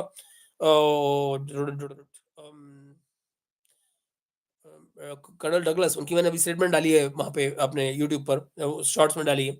वो ये कह रहे हैं कि भई सारे के सारे जो फ्रेंडली कंट्रीज़ थे, उन्होंने पोर्ट्स पे अपने देने से मना कर दिया है, और जो इनके अपने पोर्ट्स हैं वो डिस्ट्रॉय हो चुके हैं, नुकसान हो चुका है वहाँ पे। तो नतीजा क्या है कि अब वो इंडिया के पास भागे आ रहे हैं, इंडिया के पोर्ट्स को यूज़ करने के लिए। तो कह लीजिए वो मोस्ट आइडियल कंडीशन नहीं है, मगर फिर भी इंडिया के पास जाने के अलावा कोई रास्ता नहीं है कि इंडिया के पोर्ट्स को यूज़ करो। तो लेट्स सी कि क्योंकि इंडिया के साथ भी किस्सा है। इंडिया के साथ जो उनकी डील है, अल्मोआ जो हमने साइन किया था इनके साथ में, जो 5 एक फाउंडेशनल एग्रीमेंट जो होते हैं, सिक्योरिटी के साथ कोलैबोरेशन करने के लिए अमेरिका के, अल्मोआ उसमें से एक था। तो अल्मोआ में हमने ये किया था कि भई केस टू केस बेसिस पे तय किया जाएगा कि कि कैसे कि किन जहाज़ों को हमने परमिशन देनी है, किसको नहीं देनी है। वो अब ये अगर परमिशन माँगते हैं यहाँ आने के लिए, तो हम अलाउ करेंगे या नहीं करेंगे? अगर करेंगे तो ईरान क्या कहेगा? There are issues, there are very much issues. अच्छा, ये Guruji, if this war last long, then months, then it will be crisis of energy and food in Europe. बिल्कुल ठीक कह रहे हो मैं। और ये ही वो क्राइसिस है जिसके चलते आप ये देखिए, वो नज़र आ रहा है इनको क्राइसिस। वो क्राइसिस जो नज़र आ रहा है उसी के चलते ये जो आज मैक्रोन ने जो बोला है, वो इसीलिए बोला है। उसको पता है क्या होने वाला है। तो और एनर्जी क्राइसिस के बिना आप ये देखिए, इनके पास उस समय पे रशिया के पास जाने के अलावा कोई चारा नहीं है। कोई लॉजिकल इनके पास तुक नहीं बचेगा सिवाय इसके कि ये भागकर रशिया के पास जाएँ और कहें भाई साहब ये नॉर्ड स्ट्रीम को शुरू करो और हमारी ज़िंदगी आसान करो। और फिर अगर ऐसा ये करते हैं, तो ज़रा सोचो दोस्तों, उस समय क्या ये एक लॉजिकल सवाल नहीं बचेगा कि तुमने सालों अपनी ज़िंदगी पिछले 4 साल से क्यों तबाह कर रखी? अगर तुमको घूम फिर के नॉर्थ स्ट्रीम पर ही आना था, रशिया के पास ही जाना था, तो तुमने अपनी ज़िंदगी 4 साल से उसका बेड़ा गर्क क्यों कर रखा है अपने लोगों का, अपनी इकोनॉमी का, अपनी ज़िंदगी का? तो ये वो चीज़ें हैं जिनको यूरोपियंस को सीखना पड़ेगा। This is what something they have to learn, you know. So if America, अच्छा नूपुर पूछ रही हैं कि sir if America went down, did China not go down? मैं समझ गया तुम्हारी बात को बेटा। कुछ नहीं, दोनों का फंडामेंटल्स अलग है। फंडामेंटल्स अलग है। चाइना को किस बेस पे नीचे ले जाओगे? चाइना के पास अपने रिसोर्सेज हैं, जो रिसोर्सेज कम है उसको रशिया से मिल जाते हैं। ट्रेड उसका दुनिया के ज़्यादातर कंट्रीज से है, 180 कंट्रीज से ज़्यादा है। बीआरआई उसका फैला हुआ है। हुँ? आप ये देखिए कि इस सारे क्राइसिस में से जो स्ट्रॉन्गर कंट्री बनकर निकलेगा, दरअसल वो चाइना होगा। क्योंकि उनके पास कैपेसिटी है खुद को सस्टेन कर पाने की। Financially they are good. Currently उनका जो अरेंजमेंट है चीज़ों का, वो वर्क कर रहा है। ये लड़ाई 1-2 महीने से ऊपर जाती नहीं। And they are big economy, very big economy. And secondly ये कि चाहे बात यूरोप की करो और चाहे करो किसी और की, किसी का भी काम चलता नहीं है। इवन इंडिया का भी काम नहीं चलता है एज़ ऑफ नाउ बिना चाइना से माल लिए हुए। हमारा अपना जो जो मैन्युफैक्चरिंग है, जो प्रोडक्शन है, वो हेवीली डिपेंडेंट है चाइना से माल पर। कच्चा माल हम वहाँ से लेते हैं तो कुछ बना रहे होते हैं। चाहे इवन फार्मास्यूटिकल्स में भी हमारे यहाँ जो तमाम एपीआईज़ आती हैं, वो चाइना से आती हैं। तो लेट्स फेस इट, अपने को फालतू में, मैं इसलिए कहता हूँ कि कुछ बातों को हमेशा सबड्यूड करके चलना चाहिए। कभी सर ये क्या है, Israel has trapped America, what will happen now? Nothing, अपनी ऐसी-तैसी कराएँगे और क्या है? जो ट्रैप हुआ है, वो ट्रैप हुआ है। The very definition of being trapped is suffer. The one who is trapped is suffering and will suffer, simple. तो आप ये देखिए ना कि जिस इज़राइल ने इनको यहाँ लाके खड़ा किया है, वो इज़राइल खुद क्या कह रहा है? वो ये कह रहा है कि आने वाले 10 सालों में हम भारत के साथ मिलकर काम करेंगे और जो जो जो अमेरिका के ऊपर हमारी जो डिपेंडेंस है आर्म्स की, उसको खत्म करेंगे। लो मेरे भाई, आप समझिए, अमेरिका का जो सोचने का सारे का सारा तंत्र है, वो इज़राइल के हाथ में है। अमेरिका में प्रेज़िडेंट क्या बोलता है, क्या नहीं बोलता है, इससे कोई फ़र्क नहीं पड़ता। जो तमाम थिंक टैंक्स हैं, जो तमाम पैसा है, भई आप बताइए ना, ट्रंप को अगर मिड टर्म इलेक्शन जीतना है, they need hundreds of billions of dollars, who will pay them? कौन देगा वो पैसे? वो ज्यूस लॉबी ही तो पैसे दे सकती है। बैंकिंग सेक्टर सारा उनके हाथ में, पैसा उनके हाथ में, जो तमाम थिंक टैंक्स हैं, उनमें जो मेन चेयर्स हैं, वो उनके पास में, ये बच के जाएँगे कहाँ? अमेरिकन प्रेसिडेंट भाई सोच ही नहीं सकता इज़राइल से आगे। मैंने आपसे कहा ना कि वो जो इज़राइल कहेगा, ये उसको जस्टिफाई करने की रीज़निंग निकालेंगे, ढूँढेंगे, बैठेंगे, ये निकालेंगे तुकबंदी कि यार कैसे हम ये कहें कि हम जो कर रहे हैं वो सही कर रहे हैं, लेकिन करना वही है जो इज़राइल कह रहा है। बस that is where it stops.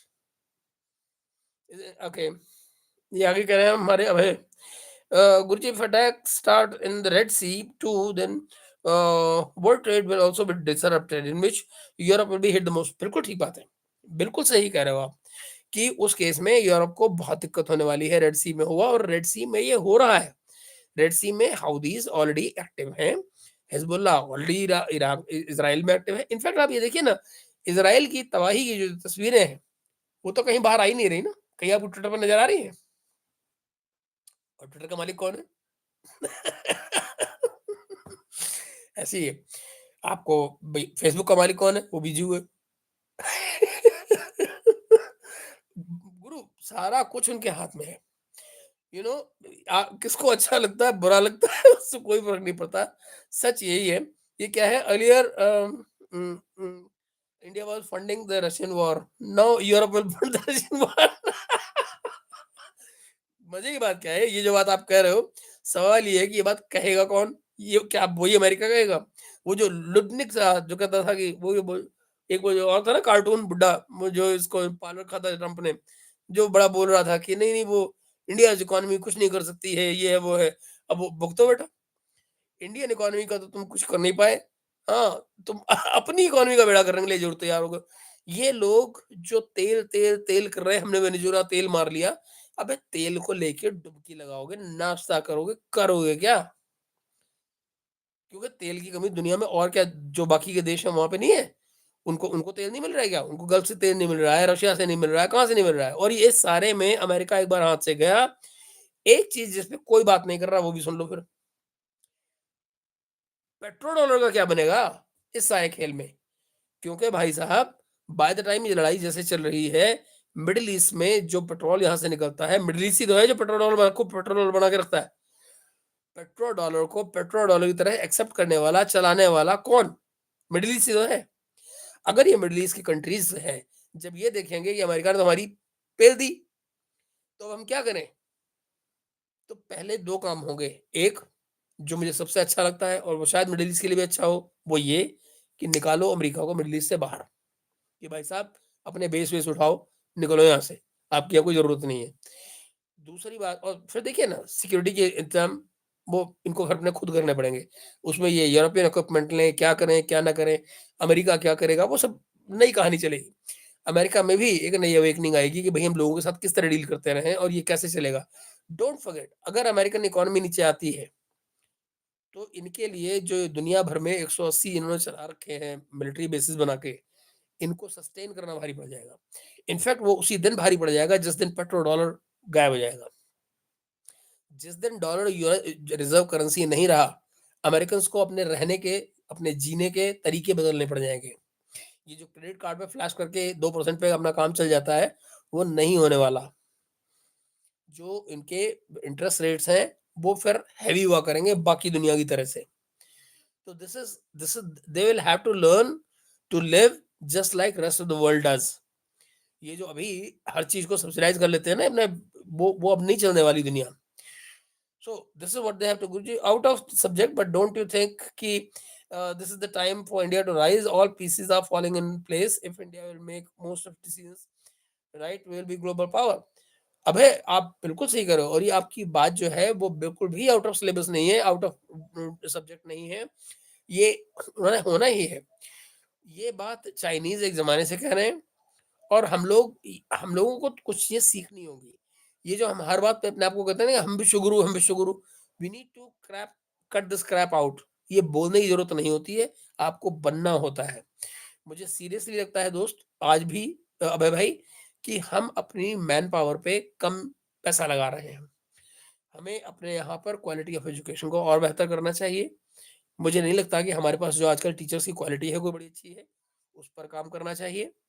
Seriously ये वो इलाके हैं जिन पे हमें अपनी मेडिकल फैसिलिटीज़ को बेहतर करना चाहिए ताकि लोग, क्योंकि आने वाले सालों में प्रेडिक्टेड है कि हमारी पॉपुलेशन गिर रही होगी, तो हमारी जो लॉन्जेविटी है लाइफ की उसको बेहतर करना होगा। ये वो तमाम चीज़ें हैं। दुनिया में कंट्री 2 ही हैं, चाइना और इंडिया ही है, जो सुपर बनेंगे, जो ऊपर आएँगे, जो रूल करें, रूल कहना गलत होगा, लेकिन हाँ ये कि जो काम करेंगे। देखिए, चाइना की एक बात तो आपको माननी पड़ेगी, लड़ने तो नहीं जा रहा वो किसी से। They are focusing on themselves. हल्ला गुल्ला कर लेंगे, चीख चिल्ला लेंगे भाई लोग, पर लेकिन प्रोटेस्ट करते रहेंगे, सब कुछ करते रहेंगे, लेकिन काम चलता रहता है। काम करना बंद नहीं करते हैं। आई आई लाइक दैट।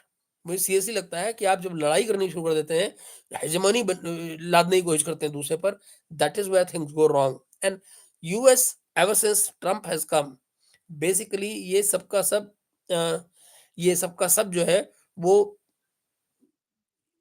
बेड़ा गर्क कर दिया है इसने उठा के, पूरे वर्ल्ड ऑर्डर का बेड़ा गर्क कर दिया है।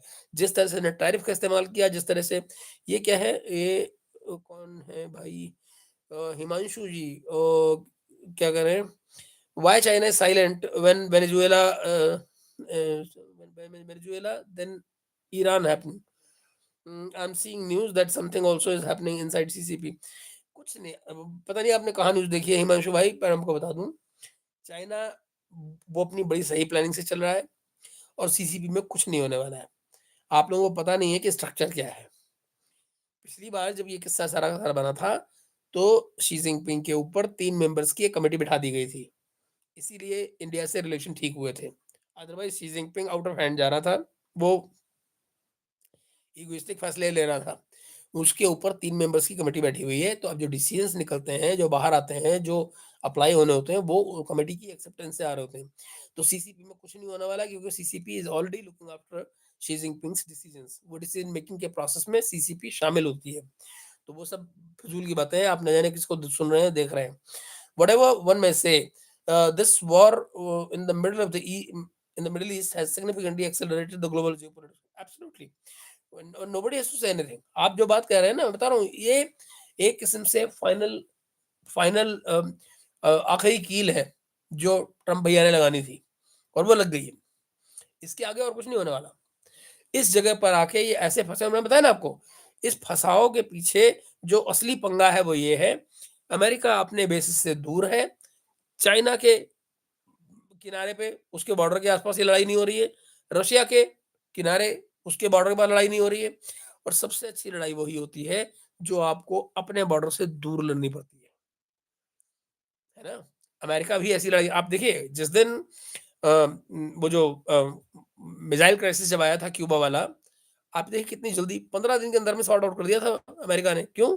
अपने बॉर्डर के नज़दीक था। वहाँ नहीं पंगा लेना था, वहाँ कुछ नहीं। सच्चाई ये है कि हमेशा ये लड़ने जाते हैं अपने बॉर्डर से दूर। जो अच्छा हुआ क्या है, टेक्नोलॉजी ने भी इसमें बड़ा गेम प्ले किया है। जिस तरह से टेक्नोलॉजी ग्रो की है पिछले सालों में, मिलिट्री टेक्नोलॉजी खास तौर पर, उसने बहुत सारी चीज़ों को अब बेईमानी बना दिया है। जिस एयर पावर और नेवल पावर के बेसिस पर ये लोग अब तक रूल कर रहे थे। भई देखिए ना, अब वहाँ से आए, अफ़गानिस्तान पहुँच गए और यहाँ पाकिस्तान आ गए, कराची पे पोर्ट पे उन्होंने अपने जहाज़ खड़े कर दिए, और जहाज़ खड़े कर दिए, वहाँ से जहाज़ उड़ने शुरू हो गए, और जहाज़ उड़ने शुरू हो गए तो उन्हें पता लगा, अफ़गानिस्तान पे मार-धाड़ मचा दी। आज की तारीख में ज़रा सोचिए, ये जो लॉइटरिंग म्यूनिशन का जो ज़माना आ गया है, इसमें अब क्या करेगा जहाज? कितने जहाज चलाओगे बेटा? और जिसकी जो कॉस्ट पड़ती है उसका क्या करोगे? उसकी जो कॉस्ट पड़ती है उसका क्या करोगे? तो अब तो हर चीज़ की कीमत है ना। ₹20 लगा के अगर वो आपसे दो आपके ₹2000 लगवा रहा है तो तो ज़िंदगी बन गई भैया अमेरिका की। अमेरिका और यूरोप निकालो, कितने पैसे निकाल के, और तुम कितनी मिसाइल मारोगे? तुम एक मिसाइल मारोगे, वो ज़रा आप नंबर देखिए ना, 80,000 ड्रोन्स, वो भी इज़राइल एस्टिमेट कर रहा है, और उसके साथ में वो कंडीशन ये लगा रहा है कि भाई नंबर इससे ऊपर भी हो सकता है। तो मुझे बताओ, आपके पास प्रोडक्शन नंबर कितना है? 700 patriot missiles per year, per year. आप जरा जानते हैं वो ईरान के पास कैपेसिटी क्या हो गई है ड्रोन बनाने की? रोज के 5, रोज के 5 बना सकता है। जो मिसाइल्स हैं वो रोज की 3 बना सकता है, बैलिस्टिक मिसाइल्स, रोज की 3। So they have worked on the capacity. तो ये जो उसके पास एयर फोर्स नहीं है, मगर एयर फोर्स की तोड़ जो उसने निकाली है वो इन मिसाइल्स की फॉर्म में निकाली है। दोस्तों, आप में से जिन लोगों ने चैनल को सब्सक्राइब ना किया हो, काइंडली कर लीजिएगा। तो वो उन्होंने तोड़ निकाल लिया उसका। आज की तारीख में एयर फोर्स में आप देखिए, अगले 2 साल देखिएगा, आने वाले 2 सालों में ये जो हम बात कर रहे हैं ना, 6th जनरेशन और पता नहीं क्या-क्या एयरक्राफ्ट की, आप पाएँगे ये बेईमानी होते जाएँगे। क्यों? भई स्टेल्थ की बात कर रहे हो ना, जब आप स्टेल्थ की बात कर रहे हो, अभी बन रहे हैं क्या, क्वांटम रडार्स। जिस दिन क्वांटम रडार्स आ गए, फिर क्या बचेगा? फिर कौन-सा 5th जनरेशन, कौन-सा 6th जनरेशन? सारे पकड़े जाएँगे, और अगर पकड़े गए टाइमली, तो मारे जाएँगे। तो वो फिर ये जो एयर फोर्स की जो डिपेंडेंसी है आने वाले दिनों में, आप पाइएगा कि एयर फोर्स की भी शक्ल बदलेगी आने वाले सालों में। कि एयर फोर्स के मायने क्या? जब तक आप एयर डोमिनेंस नहीं ले लेंगे एक इलाके की, तब तक आपके जो हवाई जहाज है उड़ के जाने वाले और डेमोलिशन करने वाले, ये निकलेंगे ही नहीं। और आपको एयर डोमिनेंस लेने के लिए कुछ और करना पड़ेगा। वो मिसाइल्स आपको लगानी पड़ेंगी, दूसरे का जो कमांड एंड कंट्रोल सेंटर्स हैं वो डिस्ट्रॉय करने पड़ेंगे, बड़े किस्से चलेंगे। Things will change their shape so rapidly कि आज से 10 साल बाद प्रोबेबली जो हम आज ये वीडियोज़ देखेंगे तो हम कहेंगे यार ये तो बड़े प्रिमिटिव तरीके से लड़ाई लड़ते थे लोग। किस ज़माने में की बातें हैं ये। ये सारी चीज़ें अब खत्म होने वाली हैं। चीज़ें बदलने वाली हैं। टेक्नोलॉजी बहुत आगे चली गई है। ओके। ये चंदन भाई हमारे क्या कह रहे हैं, sir Trump says that we do not have any shortage of arms and munition. इससे बड़ा झूठ हो सकता है क्या? ये कोई इजराइल से पूछे ना। और आप सुनिए जरा, कल से सुन लीजिए कि इजराइल से क्या आवाज आ रही है पिछले 2 दिन से कि we are going to turn to India for arms. पिछले 2 दिन से आवाजें आ रही हैं। क्यों? इजराइल को ये आवाज क्यों लगानी पड़ी? इसलिए क्योंकि उसको पता ही आने वाले दिनों में अमेरिका से उसको हथियारों की शॉर्टेज हो जाएगी। तो ट्रुथ ये है कि भाई आपके पास प्रोडक्शन कैपेसिटी नहीं है। 4 दिन पहले वो है ना अपना sorry, German chancellor Mayers Mayers ने जर्मनी में स्पीच दी है ये कह के कि भाई हम जो काम कर रहे हैं, अरे ये बाय द वे आइडिया उसको इंडिया से आया। अभी जब मैर्स इंडिया आया हुआ था तो इंडिया में इनके जो बिजनेसमैन थे उन्होंने आके सवाल उठाया। उन्होंने कहा कि साहब ये आप हमारे यहाँ इन्वेस्टमेंट क्यों नहीं करते? हमारे इन्वेस्टर से उन्होंने कहा कि आपके यहाँ कि आप जर्मनी में इन्वेस्ट क्यों नहीं करते? तो हमारे जो इन्वेस्टर्स थे, हमारे जो बिजनेसमैन थे, उन्होंने कहा भैया तुम्हारे यहाँ हम इन्वेस्ट क्या करें? तुमको हफ्ते में 5 दिन काम करना होता है। तुमको बस 6 घंटे से 8 घंटे काम करना होता है। ये ड्रामा हमसे होता ही नहीं। हमारे को ये जितना काम कर सकते हो ज़्यादा से ज़्यादा काम करो। हम तो उसमें बिलीव करते हैं। तो हम तुम्हारे यहाँ क्या करें आकर? अभी 4 दिन पहले मैथ्स ने बाकायदा इस बात को लेकर अपने यहाँ जर्मनी में स्पीच दी और कहा कि भाई इस तरह काम नहीं चलेगा जितने घंटे हम बैठ के काम कर रहे हैं। पॉपुलेशन गिर रही है तो वो काम कौन करेगा?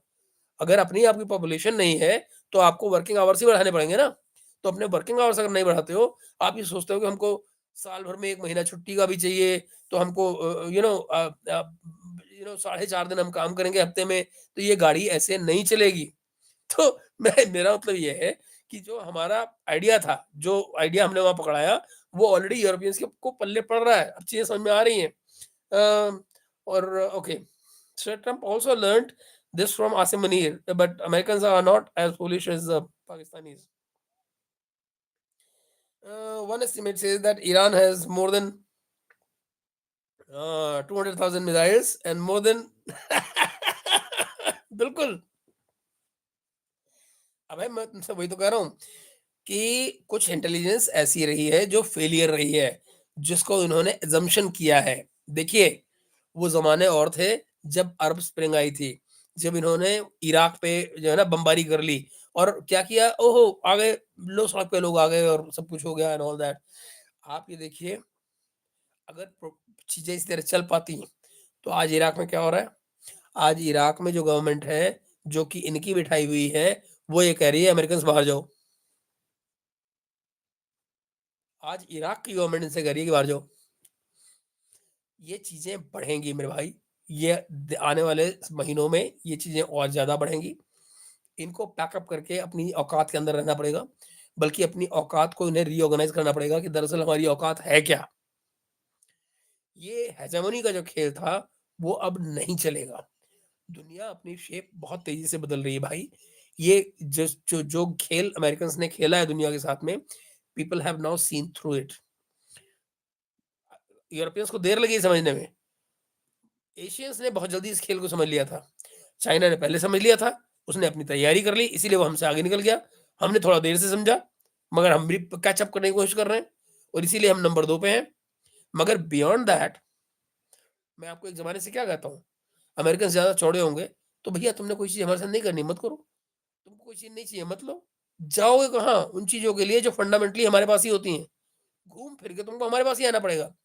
चाइना के पास जा नहीं सकते हो, इकोनॉमी दूसरी पैसा हमारे पास है, इकोनॉमी हमारी फ्लरिश कर रही है, जीडीपी हमारी फ्लरिश कर रही है, तुम क्या तुम्हारा बाप आएगा यहाँ पे?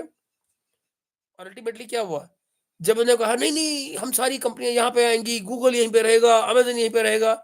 अमेज़न वाले को वो जेफ बेज़ोस यहाँ आता है, मोदी जी उसको मिलने का टाइम नहीं देते हैं।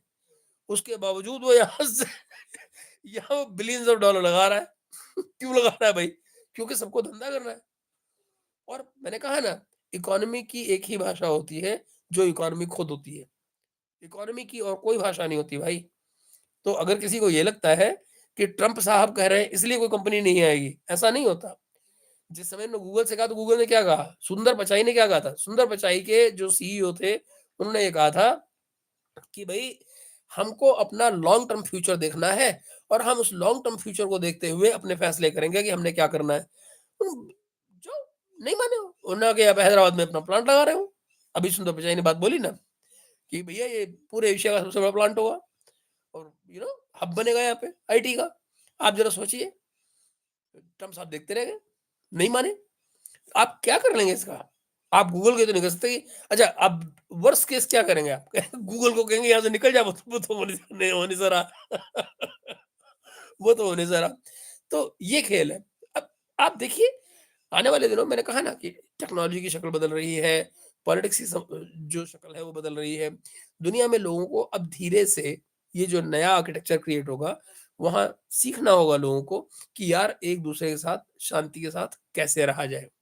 यू नो ये जो जो जो पंगे लेने वाले लोग थे ना, पाकिस्तान पाकिस्तान इंक्लूडेड, अभी पाकिस्तानियों को अकल आएगी कि दरअसल आपको कैसी लात पड़ी है। ये जो बोर्ड ऑफ पीस में भागे गए हैं, आप जरा सोचिए, कोई normal country board of peace में है क्या? कोई है? ये पहले दिन ही भाग के वहां पहुंचे हैं, कुत्ते की तरह से दुम मिलाते हुए। वो बुला रहा है उनको, ओ पाकिस्तान कम हियर। तो खड़े हो गए, पाकिस्तान से खड़े हो गए, बोलो बच्चे की तरह से गाना गाओ मेरी पसंद का। गा रहे हैं। और मजे की बात क्या है, उस पर भी इनके एक्सपर्ट जो हैं, वो खुश हो रहे हैं कि हमारी पॉलिटिक्स बड़ी अच्छी है।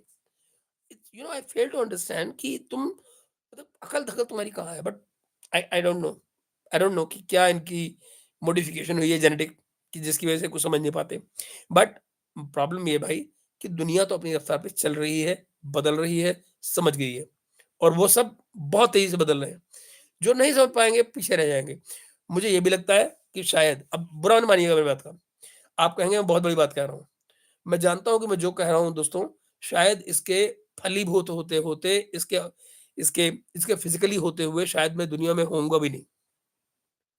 पर मैं आपको आज बता रहा हूँ, मैं कभी ये बात बोला नहीं, पर मुझे अब लगता है कि वाक़ई में एक बृहद भारत का निर्माण हो सकता है। आस-पास की इकोनॉमीज़ देखिए, सब टूट रही हैं। आस-पास की सोसाइटीज़ देखिए, सब टूट रही हैं। अकेला इस बीच में अपने आस-पास देखिए कौन फ्लरिश कर रहा है? सिर्फ़ आप और आप।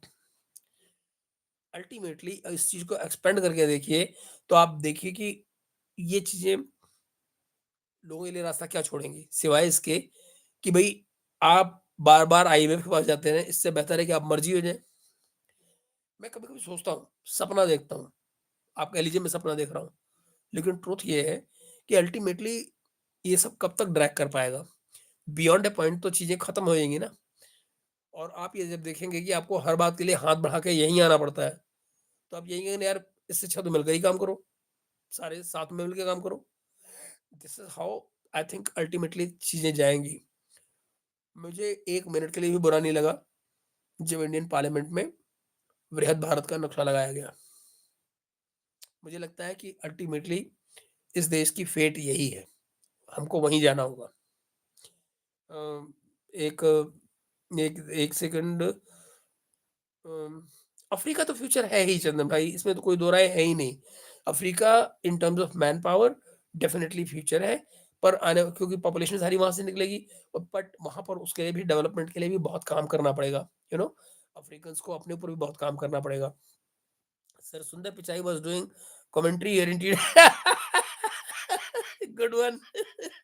Pakistan has become relevant. हाँ, वो गाने खुश हो रहे हैं बच्चे हमारे वो बिल्कुल। गुरुजी एक फनी ट्वीट था कि all world is worry about what will happen in this war and Indians are worried about will cricket. तो that's the reality of things ना। ये भी तो एक रियलिटी ऑफ थिंग्स है कि हमारी अपनी दुनिया है, हम अपनी दुनिया में खुश हैं भाई, मतलब हम इस लड़ाई झगड़े का हिस्सा ही नहीं है। तो जिन लोगों को ये बाय द वे इस ट्वीट से बहुत कुछ सीखने का भी है हमें कि सोचिए कि हम तो अपनी दुनिया में खुश हैं भाई, हमें तुम्हारी इस जो मार-पीट की दुनिया है, जिसमें आप स्क्रिमिसेस फैला रहे हैं दुनिया में, हमें उससे कोई लेना-देना नहीं। वो हम लोग स्कूल में पढ़ते थे ना, विद्या ददाति विनयम विनयाद् याति पात्रताम। तो भाई वो हम तो अपनी पात्रता हमने ढूँढ ली है, हम तो उसी में चल रहे हैं। बाकी दुनिया वो अपना काम करे जिसको जो करना है। Sir we are celebrating Holi and Diwali इसको कहते हैं बिल्कुल, दुनिया दिवाली मना रही है बताओ, हम यहाँ होली कर रहे हैं।